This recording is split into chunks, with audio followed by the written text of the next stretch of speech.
제가 칼럼에다가 재밌는 그 비유 수수께끼를 냈는데 여러분 가서 읽어보시고 마치시고 정답을 찾아서 카톡이나 이메일로 주시면 몇 분들이 벌써 보냈는데 틀렸더라고요. 제가 보니까 정확하게 뭐를 우리 경제생활 속에 지적하고 있는 비유인가를 맞춰 주시면 맞는 분에게 상품도 드리도록 하겠습니다. 우리 지난주까지 1차, 2차에 걸쳐서 우리가 21분 우리 안수집사, 시무장로 또 시무권사 후보자들 피택을 했습니다. 이제 직분 임직할 때까지 한 몇 달 훈련할 터인데 여러분 훈련 기간만 아니라 임직을 받고도 또 주님이 오시는 때까지 교회 봉사하라고 세우신 직분자들인데 참 최선을 다해서 잘 봉사할 수 있는 일꾼들이 되도록 계속 기도해 주시기를 바랍니다. 우리 또 가을에 특별 말씀 사경회를 계획하고 준비하고 있습니다. 우리 다음 수요일부터 이제 4일 동안 계획되는 가을 사경회, 이번에 강사로 오시는 이주영 목사님, 제가 그 교회를 가서 많이 은혜를 받았는데요. 32년 동안 한 곳에서 2번 예배당을 건축을 하셨더라고요. 그래서 참 여러 곳에서 시작을 하셨지만 지금은 그 마을의 센터가 되어서 참 복음을 잘 전하고 증거하는 교회를 보면서 많이 도전도 받고 은혜도 받고 왔습니다. 여러분 저는 개인적으로 가끔 간증을 하는데 저와 저희 가족들 가정을 180도 바꾼 것이 사모하는 사경회였어요. 여러분 그냥 1년에 한두 번씩 하는 연례 행사다 그렇게 생각하지 말고 정말 사모하면서 이번에 새 힘을 얻으리라. 아주 주제가 너무 좋아요. 새 힘을 얻고 정말 믿음의 창공으로 치솟아 올라가는 우리 모두가 되기를 바랍니다. 다음 주일은 성례주일입니다. 세례와 성찬식을 겸하게 되는데 이 말씀대로 자신을 잘 살피라고 했어요. 살피지 않고 떡과 잔을 먹으면 오히려 해롭다고 그랬어요. 일찍 병든 자도 생기고 죽는 자도 일어난다. 주님의 말씀입니다. 우리가 일주일 동안 우리를 잘 살피고 떡과 잔을 먹기에 합당한 믿음의 준비가 있기를 바랍니다. 우리 메시아 이제 계절이 됐어요. 그래서 저희가 이번 12월 둘째 주, 이번에는 그 장소 사정 때문에 둘째 주에 12월 둘째 주에 오후 7시에 핸델의 메시아를 공연하게 됩니다. 여러분 뉴욕에 160개 민족들이 모여서 하는 곳이 뉴욕이에요. 종교도 다양하고 문화도 다양하고 인종도 다양한데 그 다양한 사람들이 기독교에 대해서 가장 유명하게 아는 것 중에 하나가 핸델의 메시아입니다. 비록 신앙이 다르고 종교가 달라도 기본적인 그 지성을 가지고 있는 분들은 기독교의 핸델의 메시아는 알아요. 그래서 이것이 직접 간접으로 예수 그리스도의 생애에 대한 복음 증거할 수 있는 좋은 기회가 됩니다. 우리 잘 아는 대로 영어로 하기 때문에 우리 영어권의 백성들에게도 얼마든지 어필할 수 있는 좋은 준비예요.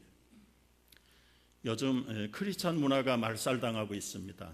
여러분 하나님 없는 세속 문화가 아주 비진리가 그리고 영리가 판을 치는 세상인데 유일하게 이 크리스마스 시즌에 세계 전역에서 일제히 아마 어떤 기록을 보니까 한 7만 번 연주되는 곡은 핸델의 메시아밖에 없다.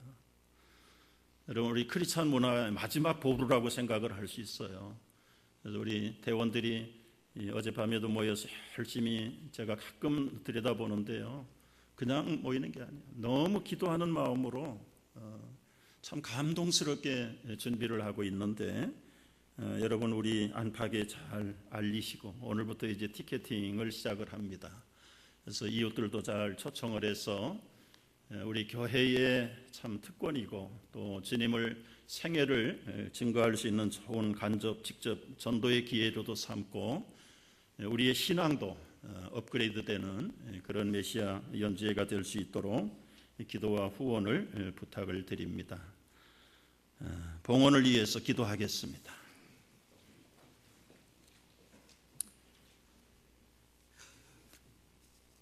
알파와 오메가가 되시는 아버지 하나님, 어느덧 11월 둘째 주일을 맞습니다. 하나님, 이제까지 살아온 것도 주님의 은혜이지만 또 앞으로 살 것도 주님의 주권에 있음을 믿습니다.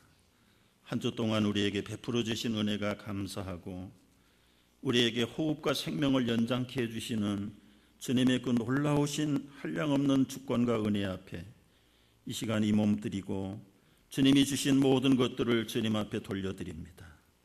11조의 예물을 받으시고 여러 가지 감사의 제물을 가지고 나와 주님 앞에 감사의 헌물을 드립니다. 주님, 형통한 삶을 허락해 주셔서 감사하고 늘 주님이 우리 가정에 자녀들을 선물로 주셔서 때로는 어렵고 힘든 가운데서도 말씀으로 키워가며 기도로 길러갈 수 있도록 인도해 주신 것 감사합니다. 하나님, 멀리 가까이 흩어져 나간 성장한 자녀들, 또 학습 중에 있는 자녀들, 어느 곳에 있든지 하나님 저들 홀로 버려두지 않기를 원합니다. 어려서 주셨던 그 믿음 이제 자신의 믿음으로 회복하게 하시고 넓은 멸망의 길, 세속에 오염된 길을 따라가지 않게 하시고 비록 좁을지라도 진리의 길, 주님의 생명의 길로 회복하여 걸어갈 수 있는 우리 아들, 딸들이 되도록 은혜를 베풀어 주옵소서.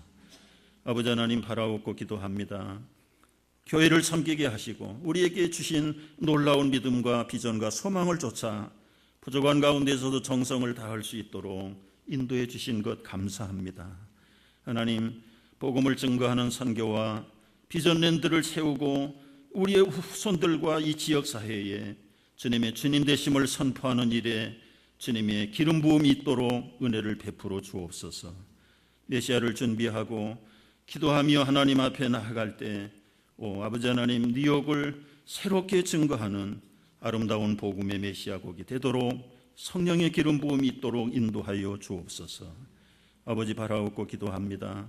어려운 가운데 있는 분들, 가정들, 기업들을 주님이 일일이 돌아봐 주시고 특별히 주님의 회복의 손길, 형통케 하는 은혜의 손길이 저들 속에 있게 하시고 겸손할 자에게 겸손을, 지혜가 필요한 자에게 지혜를, 믿음이 필요한 자에게 믿음을 배나 부어 주시옵소서. 치료가 필요한 자들이 있습니다. 아버지, 어루만지시고 치료의 광선을 비춰 주시옵소서. 예수님의 이름으로 간절히 축복하며 기도하옵나이다. 아멘.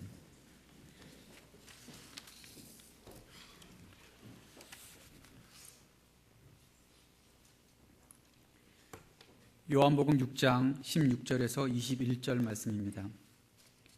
저물매 제자들이 바다에 내려가서 배를 타고 바다를 건너 가버나움으로 가는데 이미 어두웠고 예수는 아직 그들에게 오시지 아니하셨더니 큰 바람이 불어 파도가 일어나더라.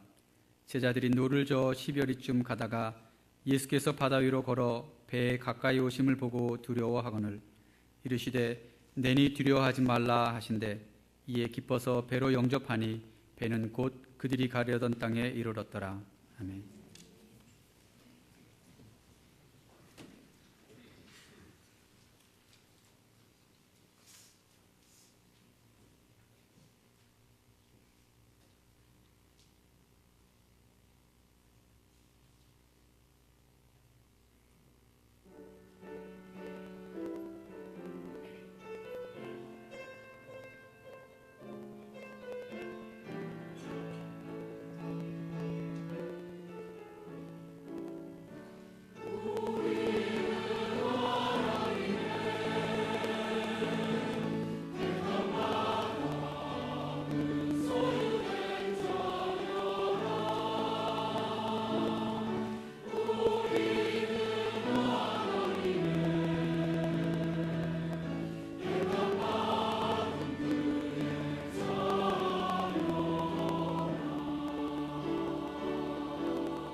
요즘 메시아 때문에 과외 공부를 하시더니 일반적으로 아주 수준이 많이 향상됐습니다.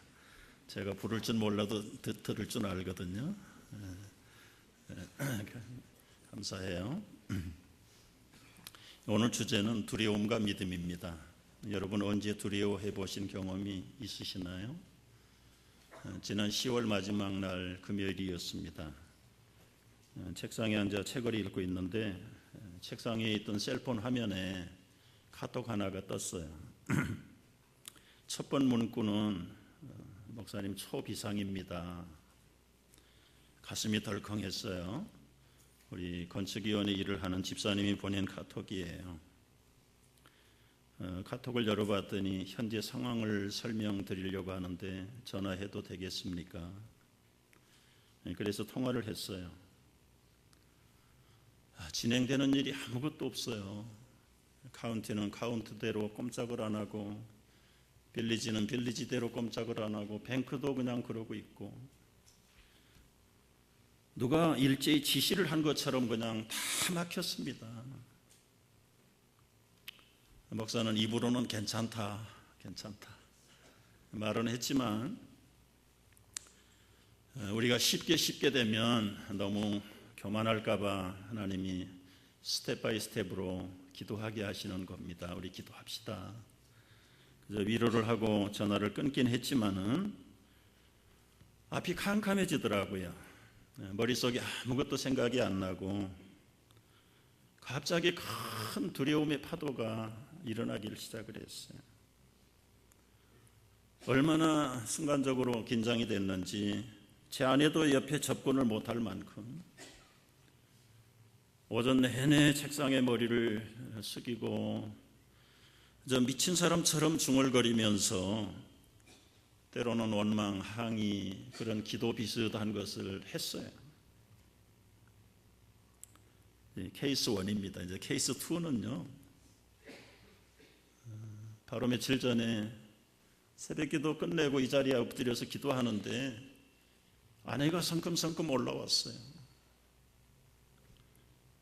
그리고는 집사님 사이가 32살인데 메디컬 닥터인데 폐암이래요. 내려와서 기도해 주세요. 그 말을 듣는 순간 앉아 있는데 저도 온몸에 힘이 쫙 깔아지는 거예요. 본인은 말할 것도 없고 그 부모들과 그 가족들이 얼마나 두렵고 놀랬을까. 앉아서 눈물만 흘리고 있는 집사님 붙들고 주님의 도우심을 위해서 간절히 기도했습니다. 여러분, 오늘 본문은 인생의 바다에 폭풍이 일어난 스토리예요. 19절 말씀은 저물어 제자들이 바다에 내려가더라. 여러분, 해가 지고 어두워진다는 것 자체가 좋은 시간 아닙니다. 바다에 내려가는 건 낮에도 가는 게 위험인데 저물어지는데 깜깜해지는데 바다에 간다는 게 그건 평상시에 정상적인 행위가 아니에요. 더더구나 예수님의 지시를 받고 특별 명령을 받아서 제자들이 그 밤에 바다에 배를 젓고 나갔습니다. 3마일 정도 가다가 예상하지 못한 돌풍의 폭풍이 일어나기 시작을 했어요. 가끔 과거에도 이 제자들은 어부 생활하면서 이런 파도를 만난 기억이 있었을 거예요. 아마 육지 같으면 배를 다 내버리고 도망갔을 만한 그런 폭풍을 만난 겁니다. 물속에서 도망갈 수도 없고 그들 머리에 스치고 지나가는 것은 이런 파도가 칠 때마다 휩쓸어 버렸던 비참한 초토화된 그 어촌의 마을들, 남편 잃어버리고 그리고 집집마다 과부들만 생기고 부모를 잃어버린 고아들이 득실거리는 그 비참한 생각들이 앞을 지나갈 때 얼마나 두려웠을까요? 중심을 잡지 못하고 노를 젓지 못할 만큼 비틀거리면서 그야말로 간담이 녹을 만큼 그런데 여기에 또 하나 추가되는 두려움과 공포가 밀려옵니다. 보였다가 안 보였다가 점점 가까이 오는데 이건 분명히 귀신이고 유령이 하나 다가오는데 베드로는 지금 두려움의 꼭지점에 섰어요.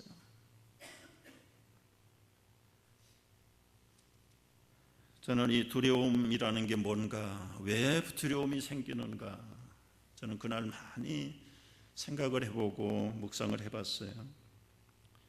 사람들은 어두움에 대한 공포가 있습니다. 캄캄해지는 걸 싫어해요. 갑작스러운 환경의 변화를 통해서 두려움이 찾아옵니다. 여러분, 우리가 살아가는 동안 얼마나 큰 예기치 못한 그런 비보의 슬픔의 소식도 있고 충격을 주는 두려움도 얼마나 많은지 몰라요. 그런 아무리 어렵고 아무리 어둡고 힘들고 감당할 수 없는 충격적인 삶의 현장 속에서도 그리스도가 계시면 오케이. 그런데 지금 여기에 그리스도가 안 계세요. 예수님은 지금 제자들만 내보내놓고 산에 기도하러 가셨습니다. 사람이 환경에서 놀라는 것도 놀람이지만 자신의 편견과 상상을 가지고 또 한 번 놀라는데요, 사람이 어떻게 물 위를 걸을 수 있냐, 이건 절대로 네버 에버 할 수 없다는 거예요. 그런데 사람 같은 사람이 지금 물 위로 걸어올 때 자기 편견, 자기의 좁은 지식 때문에 또 한 번 놀랐다.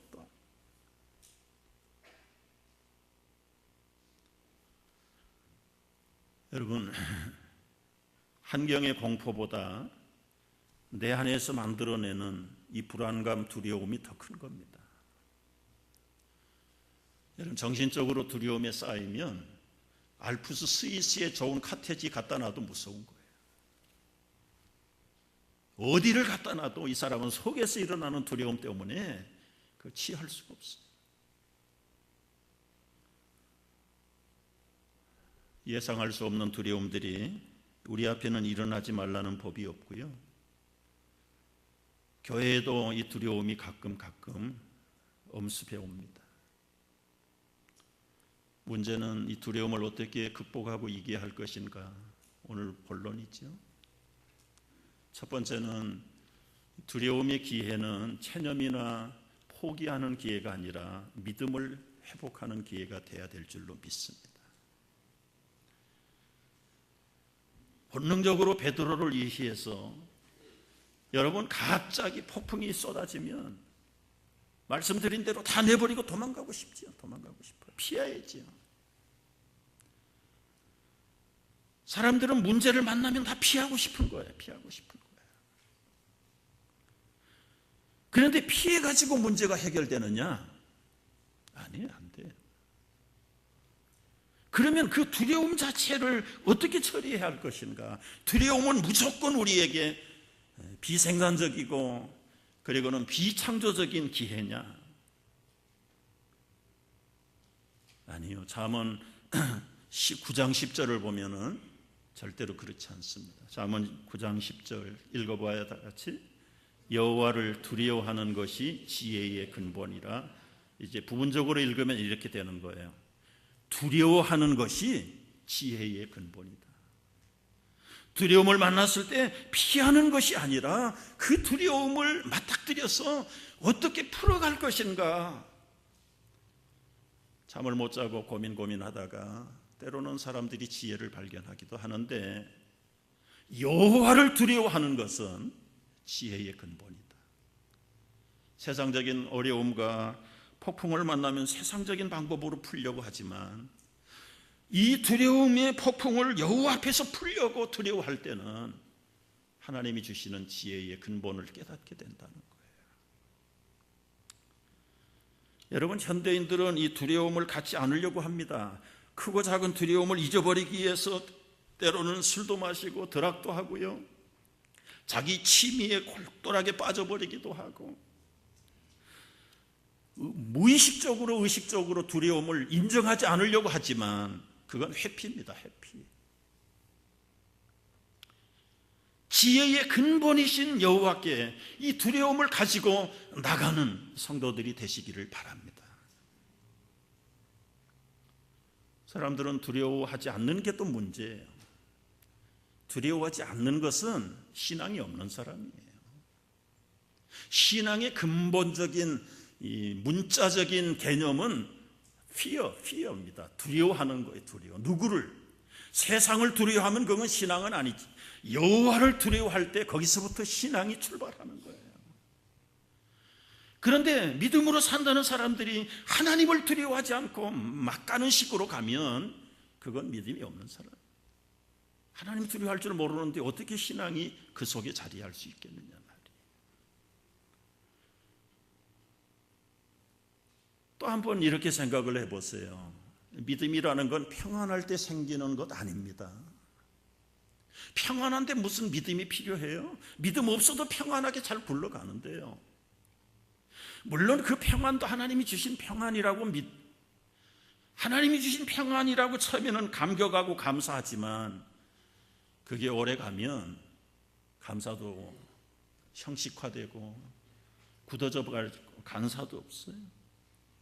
그러니까 평안한 삶 속에는 믿음을 필요로 하지 않아요. 그냥 놔둬도 굴러가는 거예요. 굴러가는 거예요. 믿음은 여러분 의논해가지고 무슨 결정해가지고 무슨 위원회가 모여가지고 믿음을 갖기로 그렇게 되는 것도 아니에요. 믿음은 단 한 군데서 얻을 수 있는데요. 위기에서 얻을 수 있습니다. 두려움 가운데서 믿음을 얻을 수 있을 줄을 믿습니다. 예를 들어 볼까요? 모세와 이스라엘 민족들이 삼면이 바다로 둘러싸여 있는 코너에 구석에 아주 몰렸어요. 앞에도 옆에도 바다예요. 그냥 오는 길로 돌아갈 수밖에 없어. 그런데 거기는 바로의 성난 군대가 지금 맹추격을 하고 있어요. 어떡할 겁니까, 여러분? 그들과 맞서서 싸우지 않으면 바다로 뛰어들 수밖에 없어요.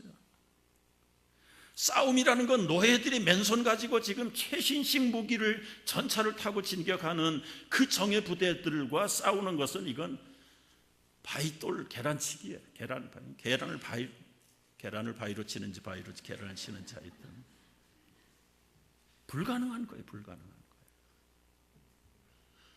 평상시에 넓고 넓은 광야 같으면 이리도 도망가 보고 저리도 도망가 보지만 그것도 힘들지만은 사실은 옴짝달싹을 못하는 그 코너에 몰려가지고 도간에 든 쥐처럼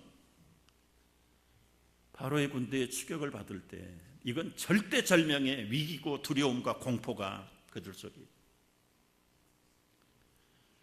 그때 그 유명한 홍해의 기적을 체험하게 되는 겁니다. 평안할 때 홍해가 갈라지는 거 아니에요, 여러분. 여러분이 어떤 두려움과 어떤 폭풍을 만났습니까? 그때는 큰 은혜를 체험할 기회인 줄로 믿으시기 바랍니다. 나병에 걸려서 인생이 끝장난 나만이라는 그 제국의 참모총장 이야기입니다. 여러분 지금 속국에 이름도 없는 선지자의 명령이 뭐냐면 요단강에 가서 7번 목욕하라는 거예요. 지금 정복자 세컨맨인데 왕 다음으로는 자기가 최고인데 자기 나라에도 얼마나 깨끗하고 좋은 강이 많은데 이 개천 같은 요단강에 가서 나를 7번을 목욕하라고. 위기가 왔지만 그 자존심 때문에 허락이 안 됐어요. 체면 때문에도 허락이 안 됐고요. 화가 나가지고는 싸들고는 돌아가는 거예요. 돌아가면 어떡합니까? 나병은 완전히 100% 못 고치는 병인데 이제 나병으로 판명되면 장군은커녕 정상적인 가족으로부터 추방을 당해야 되고 혼자서 버림받은 삶을 살아야 되는데 돌아가는 거예요. 위기가 있음에도 불구하고 그 위기를 해결하려고 하지 않고 돌아가요. 그때에 그 나만의 충성스러운 부하 한 사람이 간청을 하지요. 그냥 의역을 하면 장군님, 자존심이 사람 살립니까? 지금 돌아가서 사랑구실도 못할 텐데요. 들어가서 병이 낫는다는데 무슨 자존심입니까? 나만은 그 신하의 말대로 요단강에 가서 7번 들어갔다 나갔다 했는데 깨끗하게 어린아이 살처럼 회복이 됐습니다.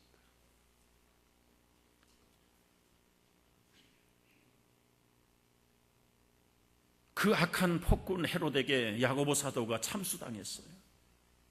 이제 날이 밝으면 두 번째 베드로 사도가 참수형을 받습니다.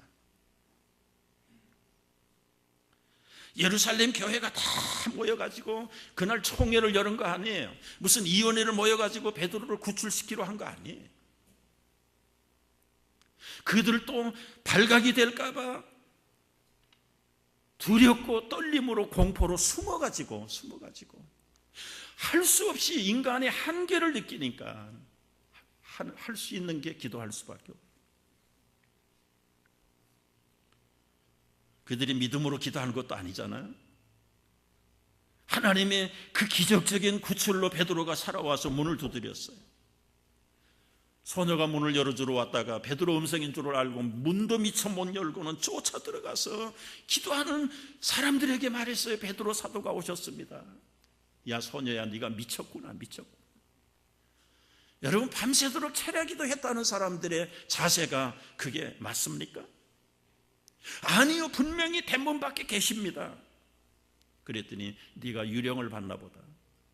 그들은 믿음으로 기도하지 않았어요.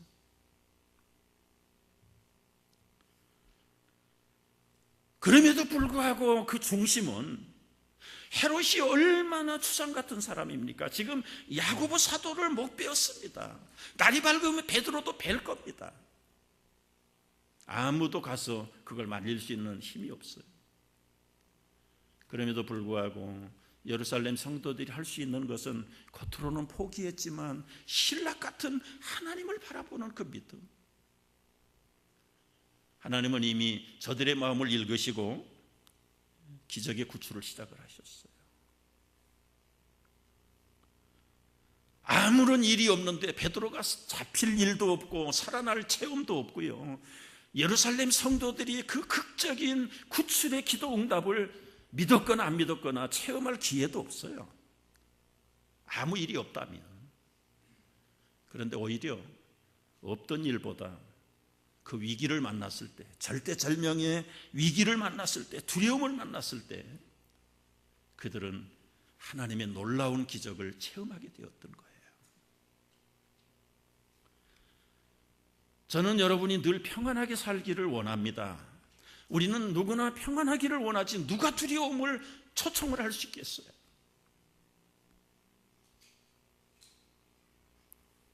그런데 원치 않는 불청객 두려움이 찾아와요. 제 얘기를 조금 더 이어보겠습니다. 초비상이라고 했던 집사님에게 말로는 위로하고 적당히 전화는 끊었지만 더 이상 아무것도 생각이 없어요. 오전 내내 책상에다 머리를 박고 하나님한테 투덜투덜대기 시작하는 거예요. 하나님, 이 비전랜드가 내가 시작한 거 아니잖아요. 어제 오늘 된 일도 아니고 15년 전에 그 극적으로 하나님이 주셔서 시작이 된 거 아닙니까? 시작했으면 이루실 분도 주님인 것은 믿지만 왜 이렇게도 맥히는 데가 많습니까? 지금 15년이 짧은 세월입니까?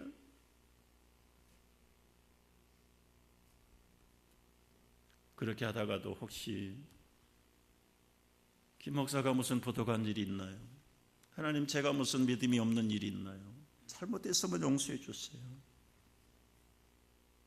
왜 이렇게 어려운가요? 그때 제 머릿속에 떠올랐던 케이스가 오늘 본문의 케이스예요. 폭풍을 만난 제자들을 봐라. 야밤의 항해를 결정한 거 저들이 결정한 거 아닙니다. 주님이 오병이어를 베풀고 나서 사람들이 억지로 잡아서 임금을 삼으려니까 예수님은 그런데 마음이 없잖아요. 우리를 피해서 가버나움으로 가자. 그리고 예수님은 기도하라고 하시고 제자들만 특별 지시를 받아서 그 야밤에 항해를 한 거예요. 예수님 명령에 순종해서 가는데 왜 폭풍을 만납니까? 이것이 교회다. 이것이 교회다. 저에게 깨달음을 주셨어요. 그리스도는 지금 안 계시지만 제자들이 모여있는 그 쪽배가 하나의 교회예요. 교회. 그런데 이 교회를 파도가 깨뜨리려고 하는 거예요. 깨뜨리려고. 그 안에 제자들은 두려움과 공포로 산산조각이 다 흩어졌어요. 우리 교회 안에 산산조각이 되고 거짓의 사람도 있고 반대하는 사람도 있고 비협력적인 사람도 있고 외부에서는 어떻게 하든지 허가를 안 주려고 그러고. 왜 그렇습니까? 왜 제자들이 그런 풍파를 만나야 됩니까?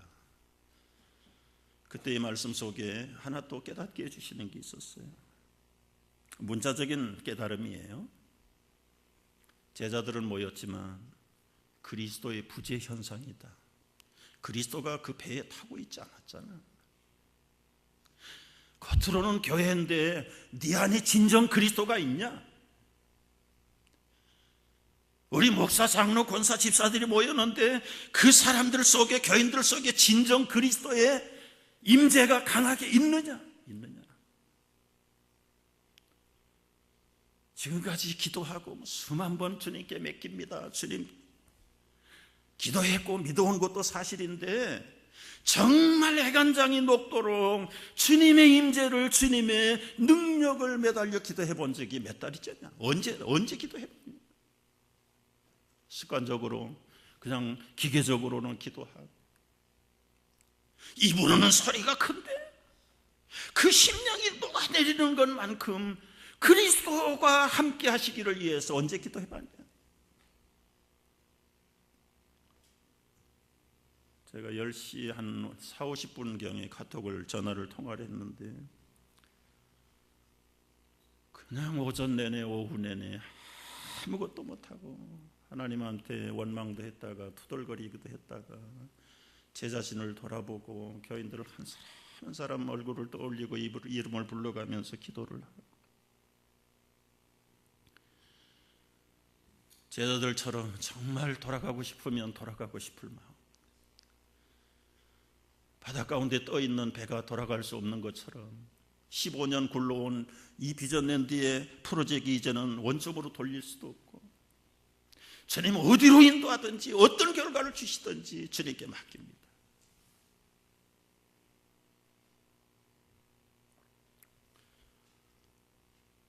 제 생각이 조금 넓혀졌어요. 2000년 교회 역사가 거의 다 비슷하다. 교회라는 배를 파괴시키려고 하는 외부의 불신의 세력들과, 그리고는 정권의 도전들과 제국주의의 탄압들과 불신앙의 그 엄청난 도전 앞에 교회가 지금 다 없어졌냐? 심지어 불타고 다 무너뜨렸지만 그 교회가 지금 씨가 말랐냐? 그건 아니잖아요. 이번에 한국 방문하면서 천안에 있는 독립기념관을 방문하게 됐습니다. 영상실에 갔더니 일본 시대 탄압을 받던 우리 한국교회 영상들을 틀고 있었어요.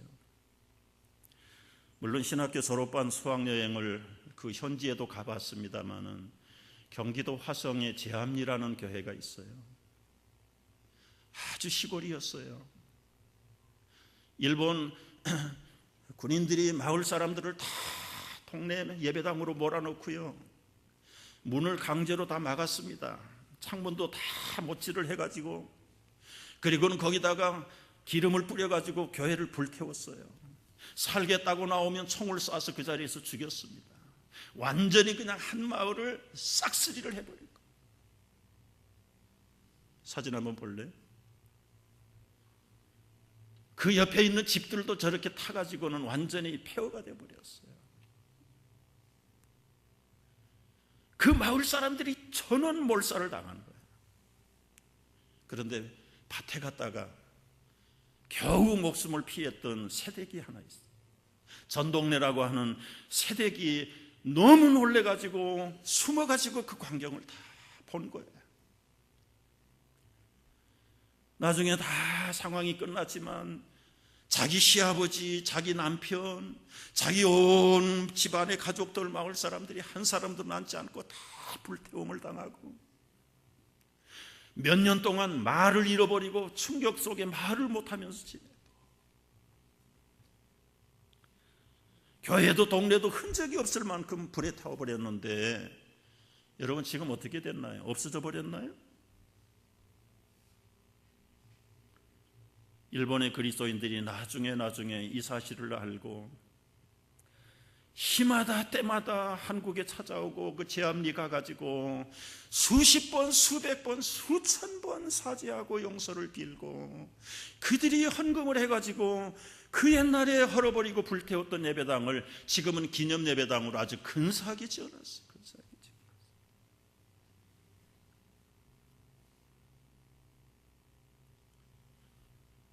멀지 않는 그 아오네라는 곳에 유관순 의사 생가가 있었습니다.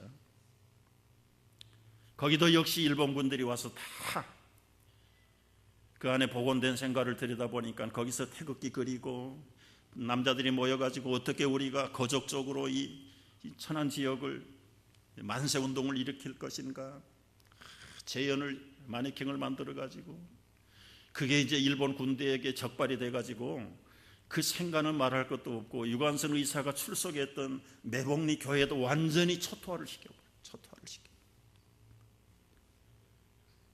그 매복리 교회가 사라졌습니까? 없어졌나요? 오늘날 어떻게 변모했는지 그림을 보십시오.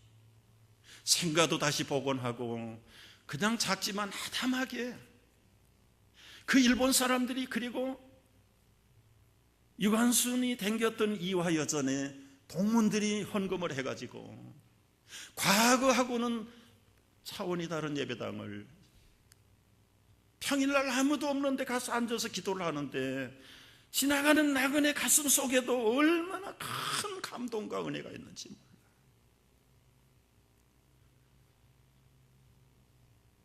여러분, 때로는 일본 제국주의가, 나치가, 때로는 러시아가, 때로는 중국의 공산당이, 북계의 그 독재 정권이 교회를 파괴하려고 덤비지만, 아니 내부 안에서 교회를 무너지게 하려고 하는 불순분자들이 있지만 외부든 하나님께서 이 교회를 결코 버리지 아니하실 줄을 믿으시기 바랍니다.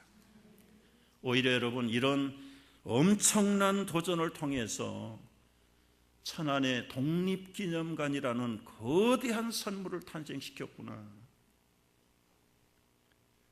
독립운동 한 데가 여러분 한두 군데입니까? 그런데 천안에다가 독립기념관을 지은 것이 뭘까? 결국은 제암리교회, 그리고는 그 매복리교회, 저기에서 전국에서 수많은 젊은이들이 평일날인데도 얼마나 많이 와서 교육을 받는지. 여러분, 두려움을 당할 때는 앞이 보이지 않습니다. 그걸로 끝나는 것 같습니다. 오히려 하나님의 교회가, 하나님의 성도가 망할 것 같습니다. 그럼에도 불구하고 그 성도, 그 하나님의 자녀, 하나님의 교회는 주님이 책임지신 줄로 믿으시기 바랍니다. 위기를 만날 때 위기가 아니에요. 성도들에게는 그 위기가 주님이 함께 하시는 때고 주님의 뜻이 드러나는 때인 것을 분명히 믿는다면 오히려 위기가 호기가 될 줄로 믿습니다. 두 번째는 배 안에 있는 제자들에게 불안과 두려움을 이기는 두 번째 방법이 있어요. 21절에 보니까 예수를 기쁘게 영접했더라고 했어요. 21절 같이 읽어봅니다. 이에 기뻐서 배로 영접하니 배는 곧 그들이 가려던 땅에 이르렀더라.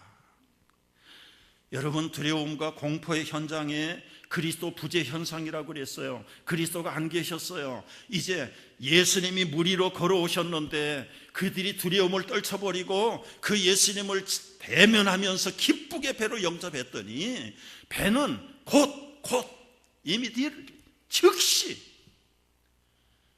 그들이 가려던 땅의 목적지에 이르렀더라. 지금까지 여러분 9시간 밤새도록 9시간 실험을 했지만 그들이 얻은 것은 그 자리에서 멘돌뿐이었고 두려움과 공포 속에 있었던 것이 현상이었어요. 그리스도가 없는 인생들의 고난, 두려움, 결국은 아무것도 없습니다. 간단만 놓고 시간만 에너지만 낭비하고요, 모든 믿음의 품이고 뭐고 다 잃어버려요. 도망갈 수가 없어서 거기에 어떻게 붙잡혀 있었지. 육시 같으면 다 도망갔죠. 그러나 예수님을 기쁘게 영접했더니 그 불가능한 삶의 현장에 배가 곧 9시간 동안 힘을 쓰고 앞으로 나가기를 원했지만 못 나가던 그 배가 가려던 땅에 즉시 갔다 이거. 즉시. 여러분, 여기에 우리 두려움과 믿음과 공포의 관계성이 있는 거예요. 여호와께서 그 성을 지키지 않으면 지키는 자 파수꾼의 수고가 헛거예요. 저희 얘기 마무리로 다시 돌아갈게요.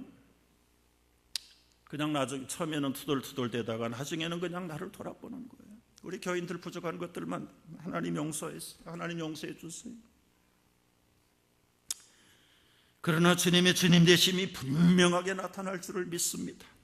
흥하든지 망하든지 주님이 원하시면, 주님의 뜻이라면 저는 거기에 토를 달지 않습니다. 이 어려움이 속히 지나가게 해주세요. 10시 50분에 전화 통화했는데 오후 4시 반인가요? 문자가 왔어요. 목사님, 239F 퍼밋 오늘 사인했다고 방금 연락받았습니다. 주님의 응답에 감사를 드립니다. 할렐루야. 하나님이 얼마나 얄미운 분인지 아주 그냥 미워 죽겠더라고요. 그렇게 애간장을 녹이고 몇 시간 좀 일찍 응답해 주면 얼마나 좋아.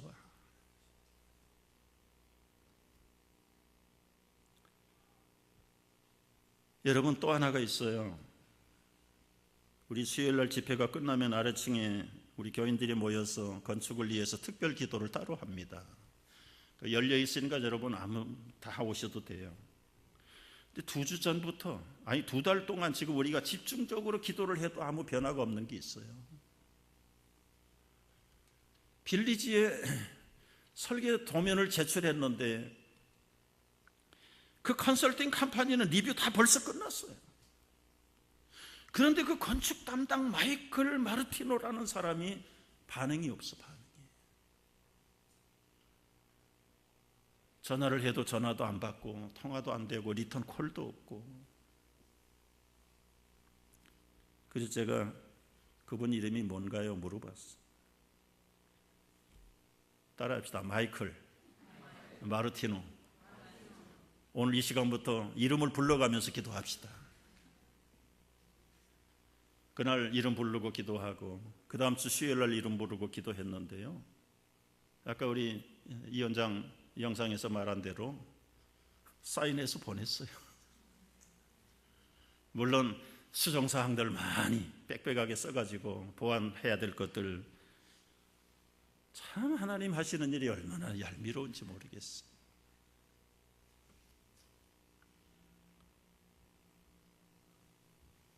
여러분,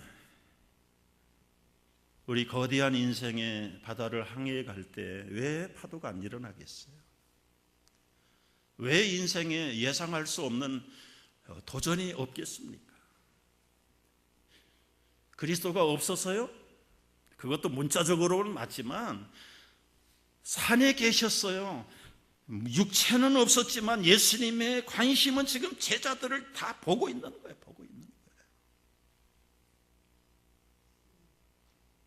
마가복음에 보면은 마태복음에 세 가지 똑같은 기사를 공통적으로 종합하고 분석하면 달이 비치는 밤이에요. 예수님이 다 보고 계세요. 육체로는 안 계시지만 영적으로 제자들과 그 교회 안에, 쪽배 안에 예수님 계셔요. 계심에도 불구하고 파도를 만나게 하는 이유가 뭘까요? 여기 우리 그리스도가 안 계십니까? 계셔요. 계시는데도 왜 크고 작은 시험들을 만나게 하십니까? 자고하지 못하게 하려. 너희 잘난 맛으로 됐다고 말을 못하게 하시려. 무지한 자를 골라다가 유식한 사람을 부끄럽게 하시고, 없는 것들을 골라다가 있는 것들을 부끄럽게 하시려고요. 교회 되어지는 꼴 보십시오. 여러분, 펑펑 내가지고 되는 거 아니에요. 뭐 똑똑한 사람이 앞장서 가지고 되는 거 아닙니다. 똑똑하고 많이 가져도 그 믿음이 겸손하게 바닥에 엎드려서 주님을 바라보는 그 사람 통해서 하나님 역사하실 줄로 믿습니다.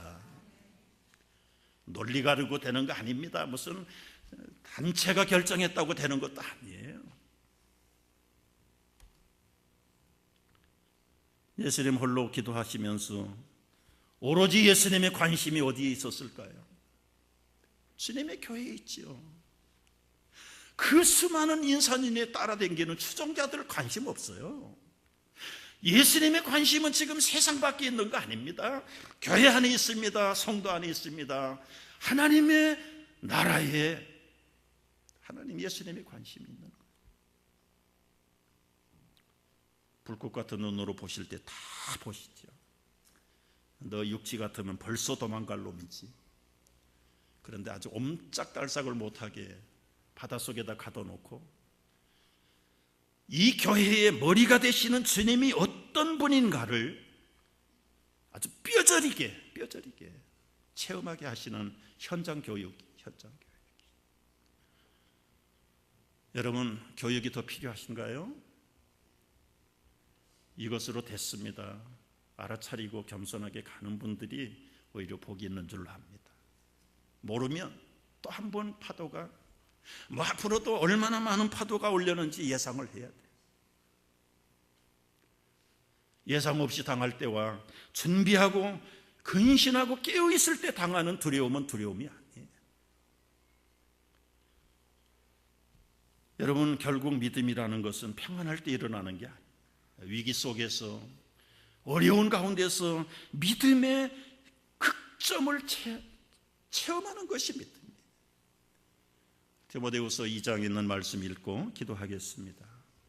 다 같이 읽습니다. 하나님이 우리에게 주신 것은 두려워하는 마음이 아니요 오직 능력과 사랑과 절제하는 마음이라. 우리에게 두려움이 있지만 하나님이 두려움 갖다 준다고 생각을 하십니까? 통체적으로 볼 때는 다 관장하세요.